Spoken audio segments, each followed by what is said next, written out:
तोपि भारती विभूतिरसीतिकतोपनीतो शिवाय धात्रे सुगताय विष्णवे जनाय तस्मै सकलात्मने नमः।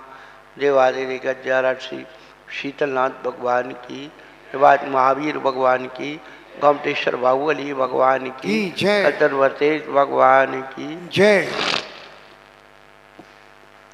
कि भारती सरस्वती है शारदा है नाम तेरा विदुषी है, माता हंस गामिनी कहती है, वागीश्वरी जगे माता ब्रह्मणी है, वरदा तो ब्राह्मणी है, वाणी है तो माता कहलाती है, ब्रह्मचारिणी है माता बाल कुमारी है, तू है सुत देवी है, तू विद्या कहलाती है। इतने हैं नाम तेरे काम तेरा एक ही है, आन के अमित की बुद्धि बस जाती है। दासांग मई जनवानी माता की जय, कुंद कुंदाचार्य भगवान की जय। बीसी सदी के प्रथमाचार्य चक्रवर्ती आचार्य श्री शांत सागर जी महाराज की जय, सत्यति पट्टाधीश आचार्य श्रोमणी गुरु श्री धर्म सागर जी महाराज की जय, मम शिक्षा गुरु ज्ञान श्रोमणी आचार्य कल्प श्री सागर जी महाराज की जय, इनकम नौकरुम राज की जय। बोले परम पूज्य प्रकाशन वाले मुनि श्री अमित सागर जी महाराज की, समस्त मुनि संघ की। धर्मानुरागी भव्य आत्माओं, पिछले दिनों से हम लोग अपने बारे में सुन रहे हैं। सबके पल्ले लाल है, सबके पल्ले लाल है, लाल बिना कोई ही नहीं। आते हुआ कंगाल के गांठ खोल देखी नहीं। सबके पल्ले लाल है, लाल बिना कोई नहीं। याते हुआ कंगाल गांठ खोल देखे। हम दीन दरिद्री भिखारी क्यों बने हुए? सतगुरु हमें तीन लोक के नाथ बनाने की विधि बता रहे हैं। कहां तू भ्रम में पड़ा हुआ है? तू तीन लोक का नाथ होकर के अनाथ हो रहा है। तू अपना होश संभाल, तू अपने अंदर खोज। शरीर वचन और मन इनकी क्रियाओं से योग होता है और कर्मों को लाता है। ये कर्म क्या करते हैं? हमारी आत्मनिधि को दबा रहे हैं, कचरा डाल रहे हैं, इसलिए हमें पता नहीं है। गुरु महाराज यही तो कह रहे हैं। आज प्रातः से इष्टोपदेश नाम का आध्यात्मिक ग्रंथ, उसका स्वाध्याय प्रारंभ हो गया और उन्होंने यही बात कही, यस्य स्वयं स्वभावाप्ति तभावे कृष्ण कर्मणा तस्मै संज्ञानुपाय नमोस्तु। इतनी प्यारी प्यारी बातें हमारे जैन शास्त्रों में लिखी है। कभी ना हम सुनने की कोशिश करते हैं, ना पढ़ने की कोशिश करते हैं। जब ना सुनेंगे ना पढ़ेंगे तो समझ में क्या आएगा? कुछ नहीं। सुनेंगे और पढ़ेंगे तो कुछ समझ में आएगा, शुरुआत होगी।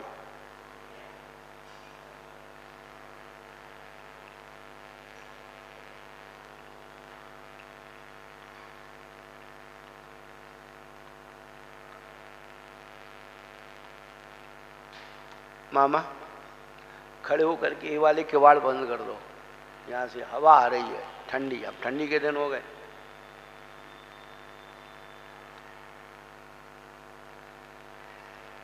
कूलर जैसी हवा आ रही, ठंडी लग रही।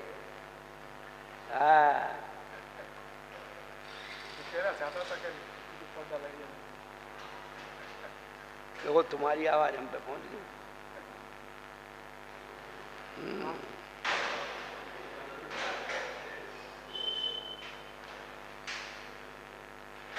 हम सब उस आत्मा के ऊपर कर्मों का भार और डालते जा रहे। आए थे कछु काम को करन लगे कछु काम, आए थे कछु काम को करन लगे कछु काम, करना आत्म कल्याण था धोवन लागी चाम।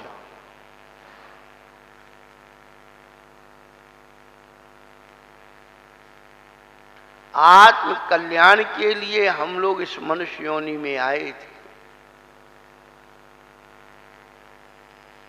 वो तो भूल गए और चमड़ी को धोने में लगे हुए हैं। नित्य गंग जमन समुद्र न आए असुचि का। हम भी परिकल्पना करते हैं, बहुत सोचते हैं कि 3 लोग पूज्य भगवान आत्मा इस गंदे शरीर में बंद कर दी, तो ये जीव को ये समझ में नहीं आ रहा है, गंदा शरीर भी नहीं छोड़ा जा रहा। थोड़ा अच्छा मिल जाता तो फिर क्या होता है, बताइए आप।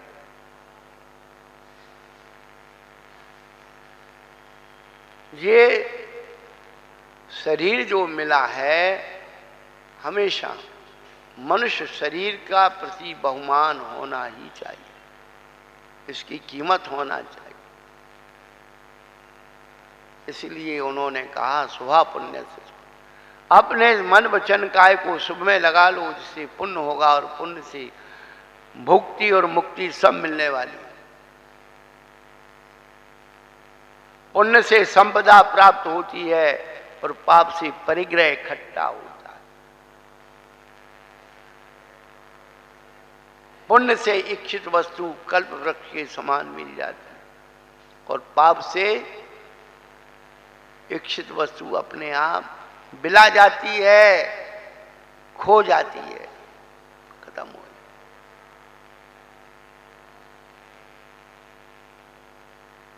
इसलिए अपने पुण्य को गाढ़ा करिए। कैसे होगा? सा कसाया कसायु शाम प्राय, शाम प्राय का आश्रय कसाय से। अब आपको कि संकलेश से, कसाय से पुण्य कैसे बनता है, वीर सेनाचार्य भगवान धवला टीका में लिखते हैं, तीर्थंकर प्रकृति शुभ संकलेश के द्वारा बनती है। शुभ संकलेश, उसको शुभ संकलेश कहा। क्या? तीर्थंकर प्रकृति शुभ संकलेश के द्वारा बनती। 3 लोक के प्राणियों का कल्याण कैसे हो, ऐसी विशुद्ध भावना से तीर्थंकर प्रकृति का बंधन होता है। पर वो किसके होगी? सम्यक दृष्टि के होगी। मिथ्या दृष्टि के तीर्थंकर भक्ति नहीं बनती, अभव जीव के नहीं बनती। पहले तू सम्यक दृष्टि तो बन।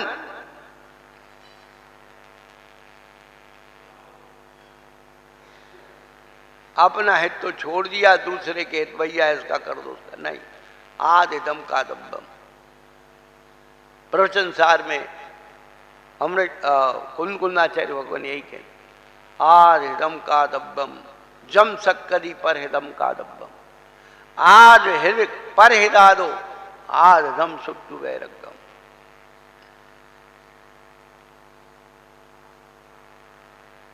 पहले अपनी आत्मा का हित करो, जम सक्करी पर हिदम का दो, यथाशक्ति पर का हित करो।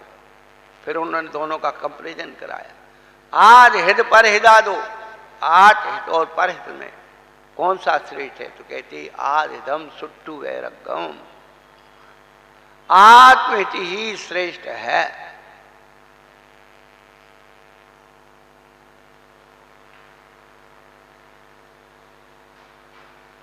अभी तक तो हम शरीर का हित नहीं कर पाए, आत्मा का हित क्या कर ले? इतना खिला पिला के ऐसो आराम में उसको बीमार कर दिया।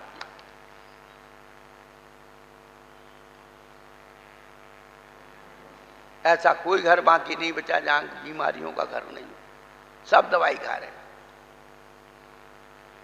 क्यों खा रहे हैं? दबा दबा के खा रहे, इसलिए दबा खा रहे।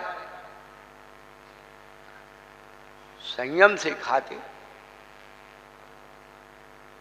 तो आसाता आता जरूर, उजीना जरूर होती, लेकिन उसको झेलने की शक्ति आ जाती। अब असाता के 9 कर्म तो अपन जोड़ते चले जा रहे हैं। वैद्य जी क्या कहते हैं? भाई ये दवाई है, इसका परहेज पालन करना। अब खांसी है, अब वैद्य जी दिए जा रहे हैं, सीतोफल आदि दिए जा रहे हैं, फलानी चटनी दिए रहे, इससे ठीक हो जाए।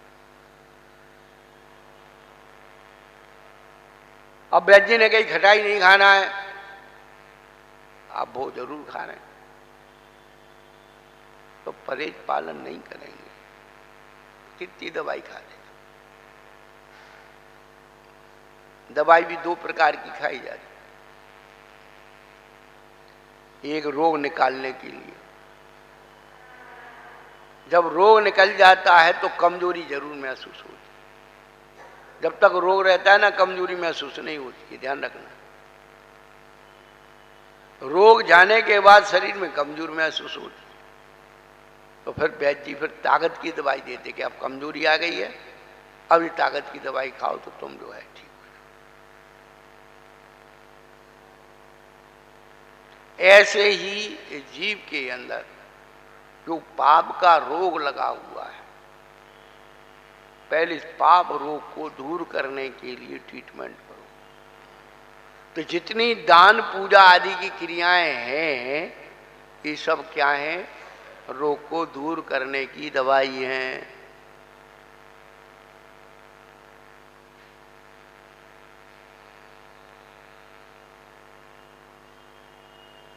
फिर जब रोग दूर हो गया तो फिर अध्यात्म का टॉनिक जो ताकत देता है, क्या? हाँ। 3 अनुयोग जो है वात पित्त कफ के रोग को दूर करने वाले हैं।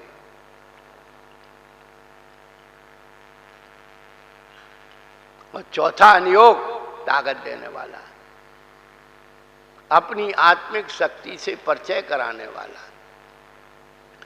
3 अनुयोग वात पित्त कफ के रोग को बताने वाले हैं। क्या? पूरा प्रथमान योग किससे भरा है? लड़ाई से। और लड़ाई कैसे होती? बातों से। क्या? बात की मात्रा हो तो आदमी अकड़ जाता है। पूरा प्रथमान योग बात से भरा हुआ है, लड़ाई से भरा हुआ है, और करना नहीं, पित्त से भरा हुआ। पित्त में चित्त भड़कता है, कसाई आती है। और चरणानियों कब से भरा हुआ है, लाए जा जोड़े जा। देखो हमने तुम्हारी क्या बोलते आयुर्वेद में 3 अनुयोग घटा दिए, और फिर जो है बढ़िया बढ़िया पिष्टी ताकत वाली दवाइयाँ, स्वर्ण कसम फलानी पिष्टी है, ताकत देती, जवाब मोहरा है।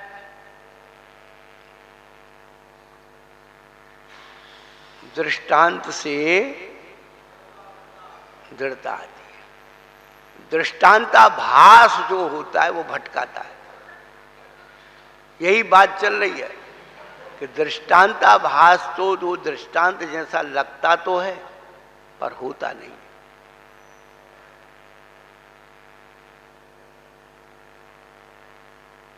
हम लोग लक्षण ना जानने के कारण, स्वरूप ना जानने के कारण गलत जो है चीजों को अपने अंदर स्वीकार कर लेते हैं। दृष्टांताभास क्या है? तो लोग कहते हैं, कुछ लोग कहने लगे कुछ समय से, आत्मा में कर्मों का बंध कैसे है? वो कहते भैया जैसे गाय के गले में रस्सी। अब उससे पूछो, वो पूछने वाला ये बताता है कि देखो भाई, गाय के गले में रस्सी है तो रस्सी किससे बंधी है? बोले रस्सी से रस्सी बंधी है। वो समझ में आती है कि गाय के गले में रस्सी बंधी है, लेकिन रस्सी किससे बंधी है? रस्सी की गांठ रस्सी में लिखी है। गाय तो बिल्कुल स्वतंत्र है। ऐसे ही कर्म कर्म से बंधा हुआ है, आत्मा स्वतंत्र है। उनके ही दृष्टांत में कहें कि भैया अच्छी बात है, जब हम रस्सी खींचते हैं तो गाय क्यों खींची चली आती? जब तुम्हें बंधन मानना ही है तो तीन अनियोग, वर्तमान योग, करणानुयोग, चरण, तीनों अनियोग कर्म को कैसा मानते हैं? आत्मा के साथ संश्लेष संबंध मान, दूध पानी की तरह मिले।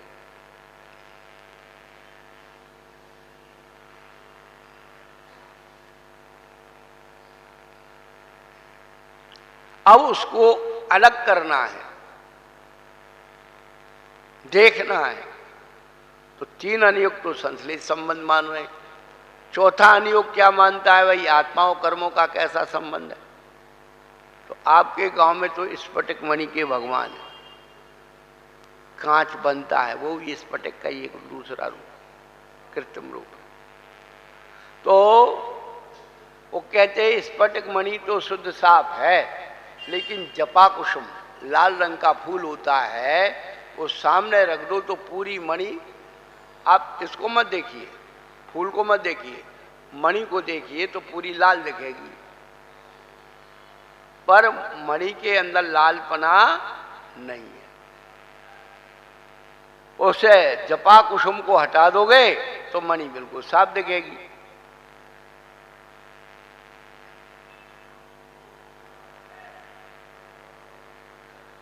आत्मा में कर्म कैसे दूध पानी की तरह संश्लेष है, ये कौन मानता है? तीन अनियोग। चौथा अनियोग क्या मानता है? तीन अनियोग में आत्मा को कर्म से अलग करना, तो क्या करना पड़ेगा? बोले तप, त्याग, संयम करना पड़ेगा, तब वो कर्म अलग हो। और द्रव्यान योग क्या कहता है कि जैसे दूध से पानी अलग करना है तो उसे तपाना पड़ेगा, भाप बन के उड़ जाएगा, खोया बन जाएगा।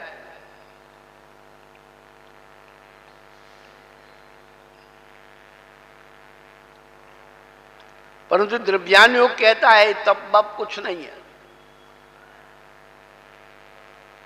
तब गब कुछ नहीं है, इससे कुछ नहीं होने वाला, फिर झंझट में पड़ जाओगे। उनने कहा कि भेद विज्ञान। अभी भेद विज्ञान क्या है? तो भेद विज्ञान हंस के, हंस जो है जैसे ही दूध में चोंच डालता है, दूध दूध पी लेता है और पानी रह जाता है।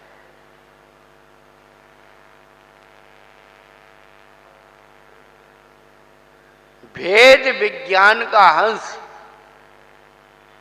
अपने अंदर पैदा,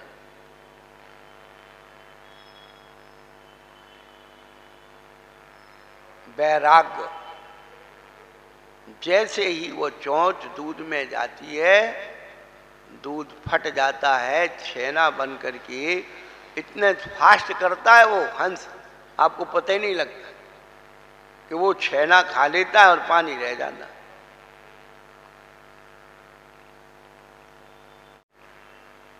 ऐसे ही भेद विज्ञान के द्वारा कर्म रूपी जल अलग हो जाता है, आत्मा का सत्व अपने स्वरूप में आ जाता है।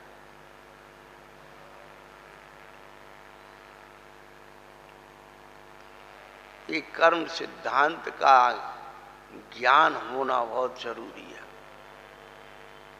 कि कर्म कैसे आते हैं, पहले तो अपन ये सीखें।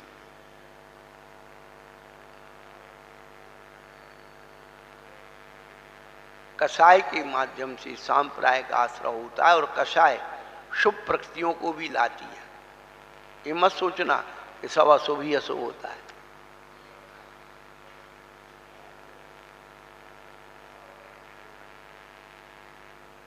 तो सांप्रदायिक आश्रय के उन्होंने इंद्रिय, कषाय, अवृत, क्रिया ये भेद किए। अपनी 5 इंद्रियों को परमेष्टि की आराधना में लगाओ। कषाय जो प्रत्याख्यान और संतुलन कषाय, ये आत्महित करने वाली कषाय। आपने सुना कांटे से कांटा निकलता है क्या? तो जो अनंतानुबंधी या प्रत्याख्यान के कांटे लगे हुए हैं और प्रत्याख्यान और संजलन की सुई से निकल सकते हैं। दर्द तो होगा, लेकिन बाद में फायदा देने वाला। गुरुजन, माता पिता, इन सब की जो डांट है, कषाय है, वो बड़ी कषाय को निकालने वाली है। और हम लोग सोचते अरे ये क्या हो रहा है, हमारा विरोध हो रहा है, हमारा ये हो रहा है, हमें पीड़ा दी जा रही है, हमें कष्ट दिया जा रहा है। भैया वो अंदर रह गया कांटा तो सड़ जाएगा, फिर ऑपरेशन होगा।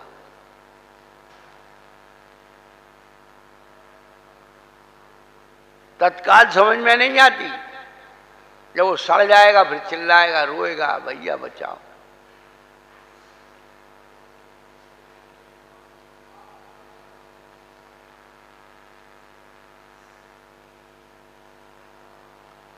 जीव अपनी बड़ी कसाई की पुष्टि के लिए, मान कसाई की पुष्टि के लिए सारी बातें करता है।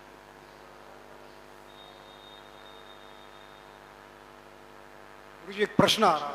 हाँ, भेद ज्ञान का अधिकारी किस अवस्था में होता है व्यक्ति? है?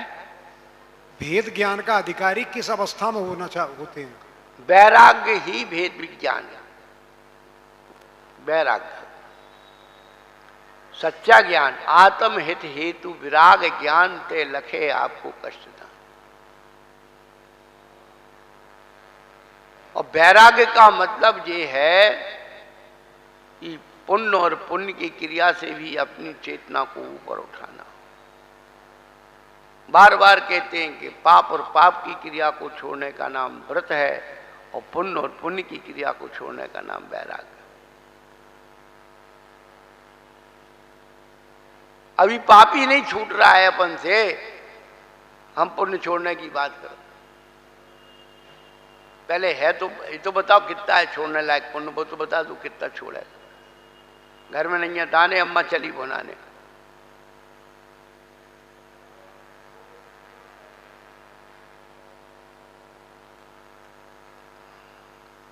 सबसे अच्छा सूत्र है पुण्य कमाने का, 5 इंद्रियों को परमेष्टि की आराधना में लगाओ। अपनी उस अनंतानुमति या प्रत्याख्यान कसाय के बारे में विचार करो। अपने अव्रतों की निंदा करिए। अव्रतों को आज सवेरे हमारे एक भैया जी पूछ रहे थे ब्रह्मचर्य के बारे में। हमने कहा भाई देखो, 6वीं प्रतिमा तक व्यक्ति शादी कर सकता है, बच्चे पैदा कर सकता है। 6वीं प्रतिमा तक, 6वीं प्रतिमा तक स्वाधार संतोष व्रत है, और पर स्त्री का त्यागी है, स्वस्त्री का त्यागी है। 7वीं प्रतिमा में वो व्यक्ति स्वस्त्री का त्यागी हो जाता है, संतान पैदा करने का त्यागी हो जाता है, परंतु अपनी संतान का विवाह कर सकता है, पर संतान के विवाह का त्यागी हो जाता है। जब तक लक्षण नहीं है, लक्षणावली नहीं है, परिभाषा नहीं है, तब तक सब बेकार।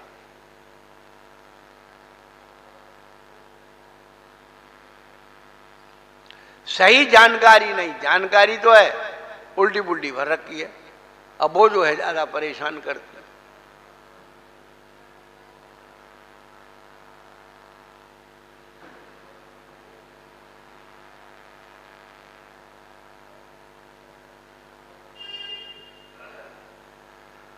तो पहले भैया अपने अंदर के जो शारीरिक, मानसिक, वाचनिक, जैविक, भौतिक ये रोग बसे हुए हैं, इनको निकालो, तब तो उसे स्वस्थता का आनंद आएगा। अब ताकत की दवाई खाते रहो और रोग को दूर करो नहीं, तो वो सब बेकार हो जाएगी। वो ताकत की दवाई के पैसे तो वैद्य जी कहते कि अपन को खा लेना, ले खा ले पुड़िया, हमें तो पैसे ही मिल रहे। वैद्य जी ताकत की दवाई दे दो, हाँ ले लो।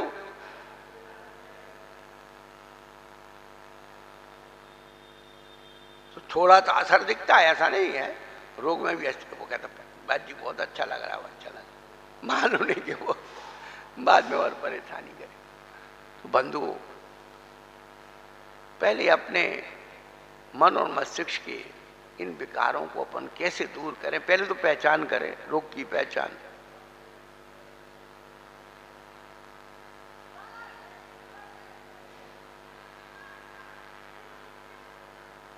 तो तत्वार सूत्र जो है रोग की पहचान करा रहा है अपन, कि हमारे मन वचन काया में रोग कैसे आ गए, इनको हम रोक लेंगे तो स्वस्थ रहेंगे।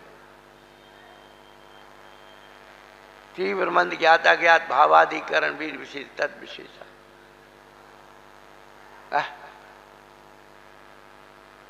थर्मामीटर लगा रहे, हल्का सा बुखार है, बीच का बुखार है, अरे 5 के ऊपर पहुंचा रहे, बहुत जोर का बुखार है, बहुत जोर का, उत्कृष्ट।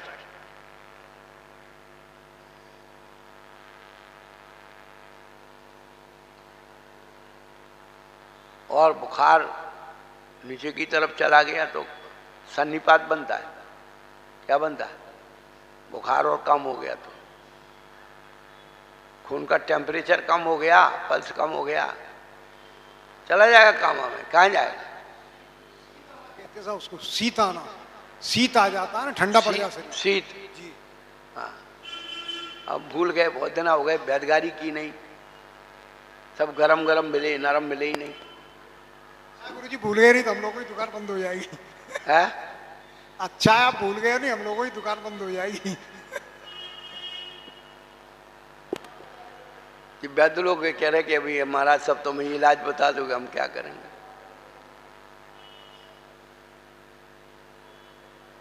अरे तुम बाबा जी बन जाओ, अच्छी और ज्यादा दुकान चलेगी।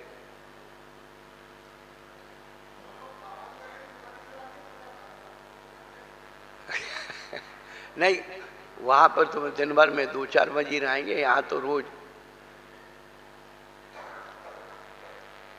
बंधुओं, ये शरीर के रोग को दूर करने के लिए जब हम हर चीज का ध्यान रखते हैं, हम अपनी आत्मा में जो रोग लग रहे हैं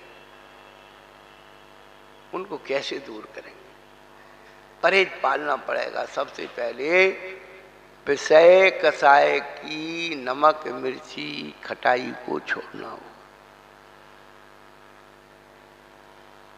विषय कसाय की नमक मिर्ची खटाई छोड़ी नहीं, कितनी अध्यात्म की ताकत की दवाई खा लो, वहीं के वहीं बैठे रहोगे और नीचे चले जाओगे। फिर वैद्य जी को दोष दोगे, वैद्य जी आपने कैसी दवाई दी थी, फायदे नहीं करी। वैद्य जी को बदनाम करोगे, वैद्य जी की दवाई फायदा नहीं करती, अरे तूने परहेज नहीं पाला। देखो वैद्य जी हमने तुम्हारी पक्ष ले ली।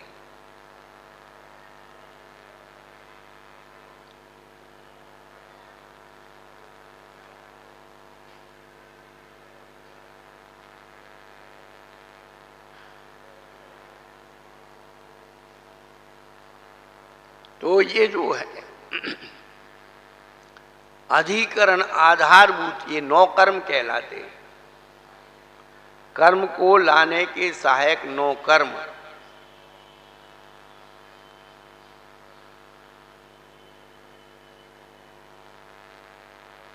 अधिकरणम जीवा जीवा, अधिकरण आधार ये 9 कर्म है।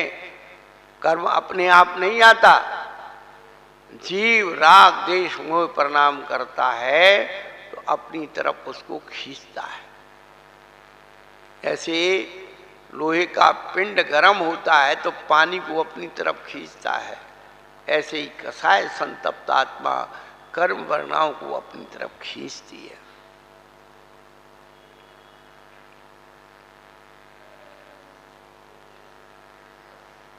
तो समरम समारम आरम योग कृतकारतान्मत कसाय विशेष, ऐसे कर्म वर्णाएं अपनी तरफ आती।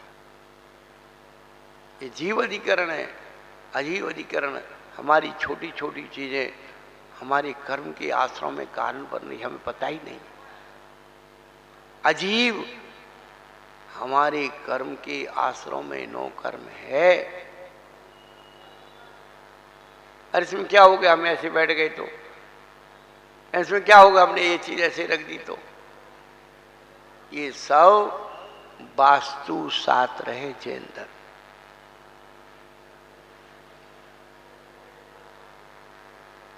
MBA 4 चीज की बचत करना MBA है। कम समय, कम श्रम, कम लागत, टेंशन फ्री किसी काम को करना है।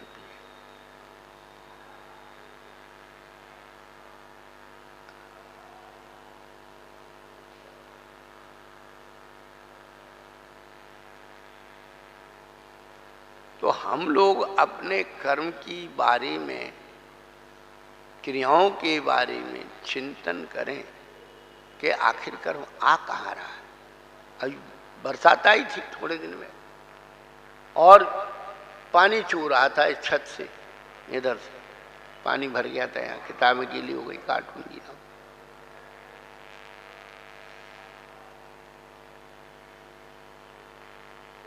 तो कम से कम हम देखें तो जाकर के कि आखिर पानी कहां से आ रहा। ऐसे ही कर्म का प्रभाव, कर्म आश्रय होगा तो बंध होगा, बंध में आ गया तो सत्ता में आ गया और सत्ता पूर्वक उदय हो रहा है।